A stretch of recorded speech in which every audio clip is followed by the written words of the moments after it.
Hello class 11th, welcome to relations and functions assignment discussion. मैंने आपको एक assignment दिया था हमारे चैप्टर ओवर होने के बाद, राइट? अगर आपने अभी तक सॉल्व नहीं किया है तो जल्दी से रिलेशन एंड फंक्शन के लेक्चर 2 के डिस्क्रिप्शन में जाइए, वहां आपको लिंक मिल जाएगा। फटाफट से उन क्वेश्चन को सॉल्व करिए और उसके बाद मेरे साथ मिलकर आंसर्स चेक कर लीजिए कि आपने सही सॉल्व किया था या नहीं। इससे बेसिकली क्या होगा, आपको एक आइडिया लग जाएगा कि आपके एग्जाम में किस टाइप के क्वेश्चन आने वाले हैं। साथ साथ में आपकी प्रैक्टिस होती जाएगी एंड आपको जो भी डाउट्स आ रहे हैं वो भी सॉल्व होते जाएंगे। 3 in 1 फायदा है सिर्फ एक लेक्चर का, और वो भी छोटू सा लेक्चर। तो इस पूरे लेक्चर को एंड तक देखिए, सारे क्वेश्चन बहुत इंपॉर्टेंट हैं एंड आपके एग्जाम में आ सकते हैं। Alright, starting with question number 1, let's practice it one by one together. So पहला क्वेश्चन कह रहा है, if the number of elements in the cross product of A B is 6 और सेट ए में है सिर्फ 2 एलिमेंट्स, तो सेट बी में कितने एलिमेंट्स होंगे? इसका होता है एक सिंपल सा formula. So the formula says that number of elements in the cross product of AB is equal to number of element of A। Set A में कितने एलिमेंट है, सेट B में कितने एलिमेंट है, दोनों को मल्टीप्लाई कर दो। तो सेट A में है 2 एलिमेंट्स, ठीक है। A क्रॉस B में है 6 एलिमेंट्स, तो सेट B में कितने एलिमेंट हुए? ऑब्वियसली सेट B में होंगे हमारे 6 डिवाइडेड बाय 2 यानी कि 3 elements. Which option? Option C right answer. आपको राइट मिला कि नहीं मिला? Next question, is the given relation a function? एक रिलेशन दिया है, आपको बताना है क्या इस रिलेशन को हम फंक्शन बोल सकते हैं। इसके लिए कंडीशन क्या होती है? No two ordered pairs should have same first element। कोई भी 2 ऑर्डर्ड पेयर का फर्स्ट एलिमेंट सेम नहीं हो सकता है। सो यहाँ पे फर्स्ट एलिमेंट है 3 4 5 6 7। ओके, सो हर एलिमेंट, हर ऑर्डर्ड पेयर का फर्स्ट एलिमेंट डिफरेंट है। सो दैट मीन्स यस, ये रिलेशन फंक्शन होने के लिए क्वालिफाई करता है। ऑलराइट, थर्ड क्वेश्चन, सेट ए है 1, 2, सेट बी है 1 2 3 4, सेट सी है 5 6, सेट डी है 5 6 7 8। State which of the following statement is true. इसके लिए तो भैया सॉल्व करना पड़ेगा। सबसे पहले ऑप्शन ए को सॉल्व करते हैं, A cross C and B cross D. So A cross C find out करेंगे तो it is basically cross product of 1 2 and 5 6। ठीक है भाई, तो 1 2 और 5 6 का क्रॉस प्रोडक्ट करोगी तो आपको मिलेंगे कौन कौन से सबसेट्स, सॉरी कौन कौन से ऑर्डर्ड पेयर? 1 5 1 6। सिमिलरली 2 5 2 6। अच्छा भाई, अब अगर मैं B क्रॉस D निकालूंगी तो देख के ही पता चल रहा है कि B में 1 2 3 4 ये सारे ही एलिमेंट्स है जो A में थे, और D में वो सारे एलिमेंट्स है जो C में थे। तो इसका मतलब इनके क्रॉस प्रोडक्ट में वो सारे ऑर्डर्ड पेयर जरूर होंगे। So if you write down all the ordered pairs, you have 1 5 2 5, है ना, 3 5 4 5 and so on. Similarly 2 with 5, no, 1 with 6, yeah, 1 with 6, 2 with 6, 3 6 4 6। वैसे ही 1 with 7, 2 with 7, 3 with 7, 4 with 7 and 8 की भी बात करेंगे पर हमें जरूरत नहीं है ना, आगे और भी एलिमेंट्स है पर हमें कौन कौन से एलिमेंट चाहिए? 1 5 ये रहा, 1 6 ये रहा, 2 5 ये रहा, 2 6 ये रहा। That proves option A he correct है, तो आगे चेक करने की जरूरत ही नहीं है। A cross C is definitely a subset of B cross D, right? Question number 4, अगर एक सेट से दूसरे सेट के बीच में 1024 रिलेशंस फॉर्म हो सकते हैं, जहां पे सेट ए में है 5 एलिमेंट 1 2 3 4 5, तो सेट बी में कितने एलिमेंट्स होंगे? इसका एक फॉर्मूला होता है। Do you guys know that formula? The formula says कि फॉर नंबर ऑफ रिलेशंस, है ना, फॉर्मूला है 2 to the power mn। अब m कौन है? m is number of elements in A, n is number of elements in set B। तो यहां पे नंबर ऑफ रिलेशन दिया है 1 0 2 4। अब सेट A में कितने एलिमेंट्स हैं? 5, और सेट बी में कितने एलिमेंट्स है हमें नहीं पता, पर हमें ये पता है कि 1024 जो है वो 2 to the power 10 होता है ना. So 2 to the power 10 is 2 to the power 5 into n. This implies that 10 is equal to 5 into n. This implies that n is equal to 10 by 5 यानी कि 2. So कितने एलिमेंट्स हुए set B में? Set B में हुए सिर्फ 2 elements. Clear है सबको? क्योंकि नंबर ऑफ रिलेशंस होते हैं 2 to the power mn. So 1024 हो गया 2 to the power 5 into n और 1024 होता है 2 to the power 10. So power equate करेंगे तो 10 हो गया 5 into n, n हो गया 10 by 5, 2. Okay, question number 5. The range of this relation x comma x square such that x is a prime number less than 13. चलो भाई, तो सबसे पहले तो इसका डोमेन क्या होगा? डोमेन हो गया हमारा प्राइम नंबर जो 13 से छोटा है, 2, 3, 5, 7, 11 है ना. और रेंज क्या होगा? रेंज होगा डोमेन का स्क्वायर, यानी कि 2 का स्क्वायर 4, 3 का स्क्वायर 9, 5 का स्क्वायर 25, 7 का स्क्वायर 49, 11 का स्क्वायर 121. कौन सा ऑप्शन मैचिंग है? 4, 9, 25, 49, 121. Option C is the right answer. Clear है सबको? यहां हमें कैसे आइडेंटिफाई किया कि जब हम x इनपुट डाल रहे हैं तो हमें x स्क्वायर आउटपुट मिल रहा है, and that's how we say that हमारा रेंज क्या होता है? हमारा रेंज आउटपुट होता है. तो आउटपुट क्या होगा? 13 से छोटे प्राइम नंबर का स्क्वायर होगा. Option C. Clear? Next question. If the ordered pair a plus 2 comma 4 5 comma 2a plus b are equal, then ab is dash. Simple है. कभी भी दो ordered pair सेम होते हैं तो उनका फर्स्ट एलिमेंट सेम होता है, यानी a plus 2 will be equal to 5. This implies that a is 5 minus 2 यानी कि 3. ठीक है. दूसरा, उनका सेकेंड एलिमेंट भी सेम होता है. So 2a plus b will be equal to 4. a का वैल्यू क्या है? 3. अभी अभी हमने कैलकुलेट किया. तो 2 into 3 plus 4 is plus b is equal to 4. 2 3 is 6. So b is 4 minus 6, that is minus 2. So answer आना चाहिए क्या? 3 comma minus 2. क्या ऐसा कोई ऑप्शन है? Yes, option D is absolutely matching.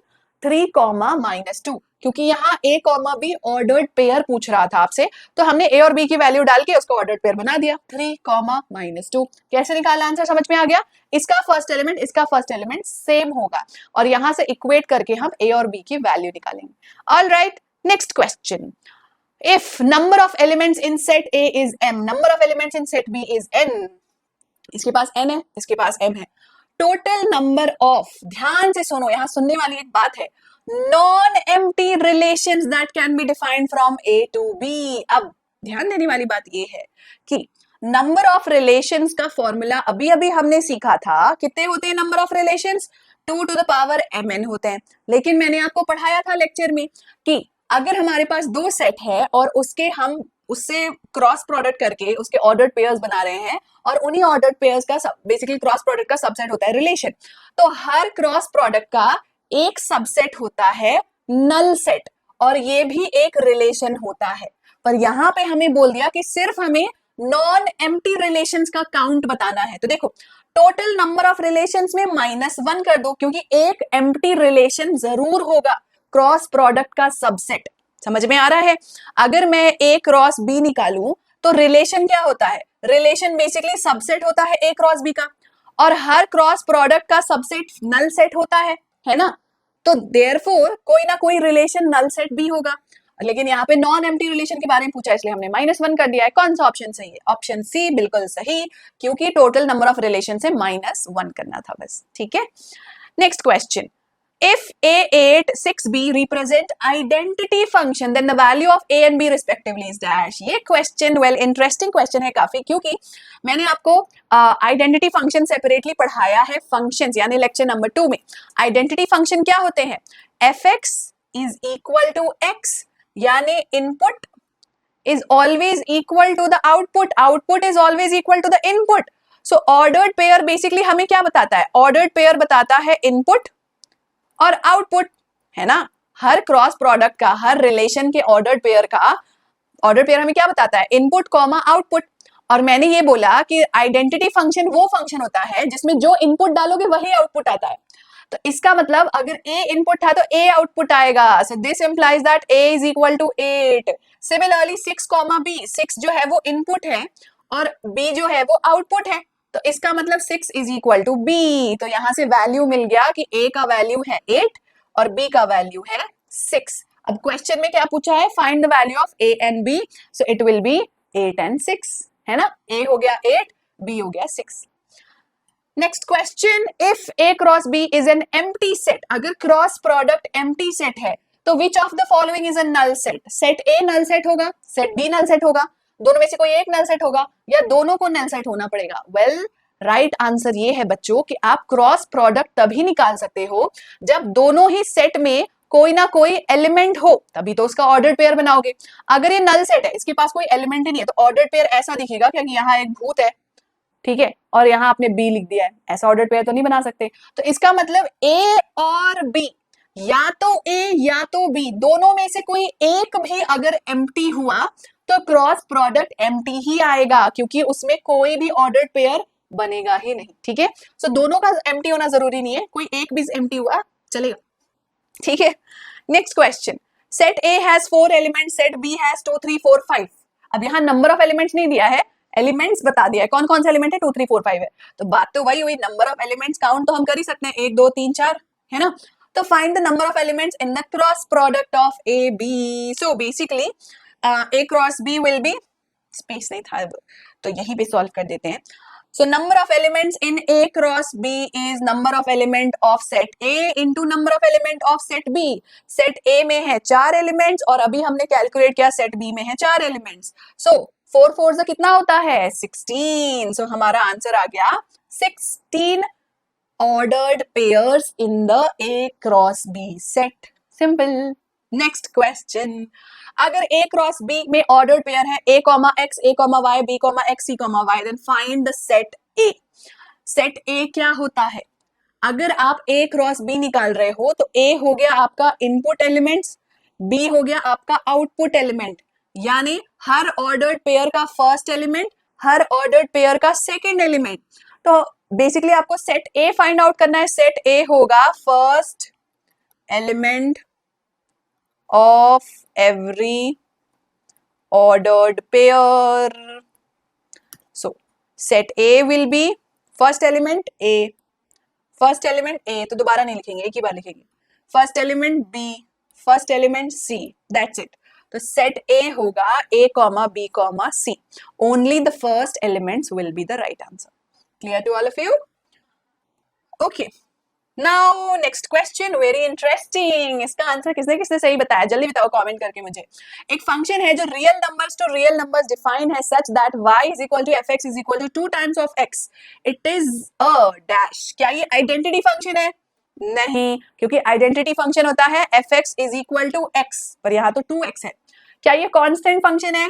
नहीं, कांस्टेंट फंक्शन में एफ एक्स होता है कोई भी कांस्टेंट, जैसे कि 2 3 4, x नहीं हो सकता।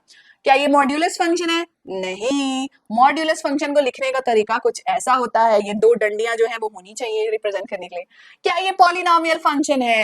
हाँ, ये पॉलिनोमियल फंक्शन है, बिकॉज पॉलिनोमियल फंक्शन कहता है कि कुछ भी कोएफिशिएंट हो, x हो और x का जो पावर है वो होल नंबर हो, तो आप उसको पॉलिनोमियल फंक्शन बोल सकते हो। जैसे यहाँ x का पावर है 1, तो ये डेफिनेटली पॉलिनोमियल है, और ऐसे फंक्शन को हम पॉलिनोमियल फंक्शन बोल सकते हैं। Clear? Okay, next question, let f of x is 1 plus x square, then which of the following is true? Interesting question था ये काफी, चलिए इसको सॉल्व करके देखते हैं, ठीक है। तो सबसे पहले तो हमें यहाँ दिख रहा है कि f of xy निकालना है और f of x, f of y निकालना है, तो 1 by 1 सारी वैल्यू निकालते हैं, ठीक है। f of xy यानी इनपुट ही x into y है, तो f of xy क्या होगा 1 plus xy का whole square. So this is 1 plus x square y square, है ना। Now similarly f of x into f of y क्या होगा, it will be 1 plus x square into 1 plus y square. तो ये हो गया 1 plus x square plus y square plus x square y square. I can write this as 1 plus x square y square plus x square plus y square. अब equation number 1 और 2 को आप देखकर ही बता सकते हो कि ये है 1 plus x square y square, और ये है 1 plus X square Y square plus something, तो ये बड़ा हुआ ना, इसके पास और भी एक्स्ट्रा चीजें हैं. So this is greater. So from here we can clearly say that f of xy is less than equal to f of x into f of y. Which option is right? Option C is the right answer. Clear है सबको? क्योंकि यहाँ हमें दो terms मिल रहे थे, वो हमें यहाँ भी मिले, पर यहाँ हमें एक्स्ट्रा भी कुछ टर्म्स मिल रहे हैं, और क्योंकि वो स्क्वायर वाले टर्म्स है तो ऑब्वियसली पॉजिटिव आएंगे, तो आपका नंबर बड़ा ही बनेगा, आउटपुट छोटा नहीं बनेगा. पॉजिटिव नंबर आपके आंसर को और बड़ा बनाते हैं, तो डेफिनेटली ये ग्रेटर है. Clear? Okay, next question. G एक फंक्शन है हमारा 1 1 2 3 3 5 4 7. जी एक्स जो है वो डिनोट किया गया है अल्फा एक्स प्लस बीटा से. तो अल्फा और बीटा की वैल्यू क्या होगी? सिंपल है, ये अल्फा है, ये बीटा है, ये अल्फा है, ये बीटा है. नहीं, ऐसा नहीं है. ठीक है, बेसिकली आपका ये इनपुट है और ये आउटपुट है.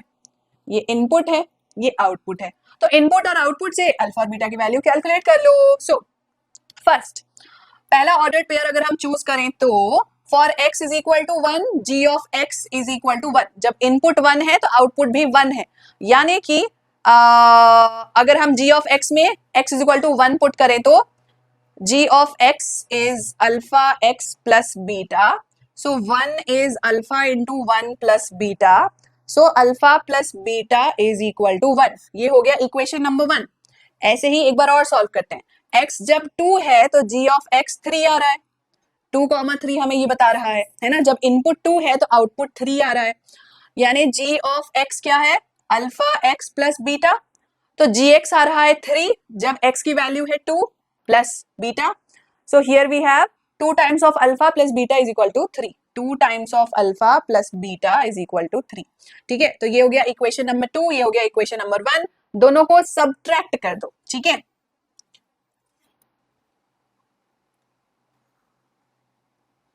let us subtract both of them. So 2 alpha plus beta is equal to 3. Alpha plus beta is equal to 1. Minus minus minus. तो ये कैंसिल हो गया. 2 अल्फा माइनस अल्फा अल्फा हो गया, एंड 3 माइनस 1 2 हो गया. तो this implies that alpha is equal to 2. और अगर अल्फा 2 है तो बीटा क्या होगा? 1 माइनस 2 यानी कि माइनस 1. सो बीटा हो गया -1. वो मैं यहां से ऑब्टेन करूंगी, किसी भी इक्वेशन में वैल्यू डालोगी तो मिल जाएगा. तो आपका आंसर आया अल्फा है 2, बीटा है -1. Clear to all of you? Basically हमने किया क्या? For every input you have an output, और आउटपुट फंक्शन आपको दिया हुआ है तो उस फंक्शन में वैल्यूज पुट कर दीजिए, आपको सॉल्यूशन मिल जाएगा.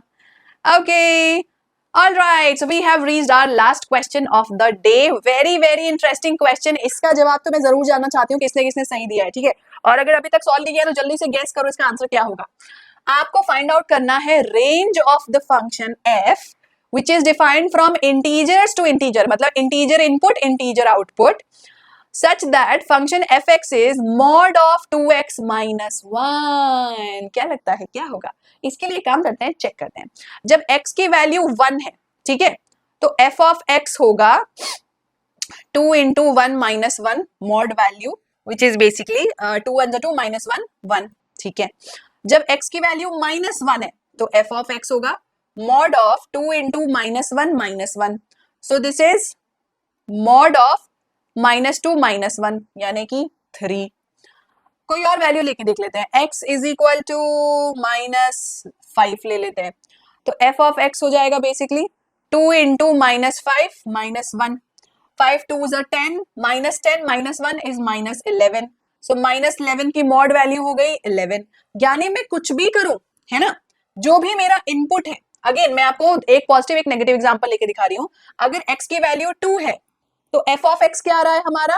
Mod of 2 into 2 -1. 2 2 is 4 4 minus 1 3.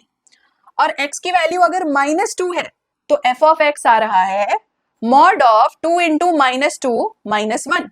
और ये हो गया basically 2 2 is 4, so -4 -1 mod of -5 which is 5.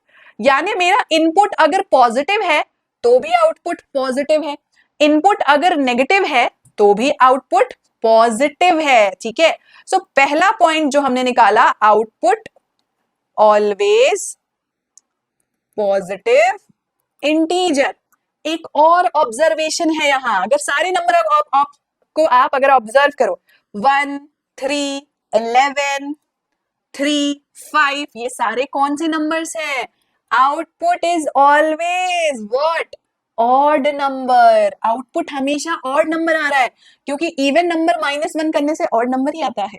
So therefore our answer is कि आंसर हमेशा ऑड होगा, आंसर हमेशा पॉजिटिव होगा एंड इंटीजर होगा। So odd positive integer is what we are getting. इस टाइप का क्वेश्चन काफी ज्यादा चांसेस हैं आपके एग्जाम में पूछे जाने के कि modulus function, greatest integer function के डोमेन और रेंज बताइए। तो ऐसे ही आपको सॉल्व करना है एग्जाम्पल्स के थ्रू।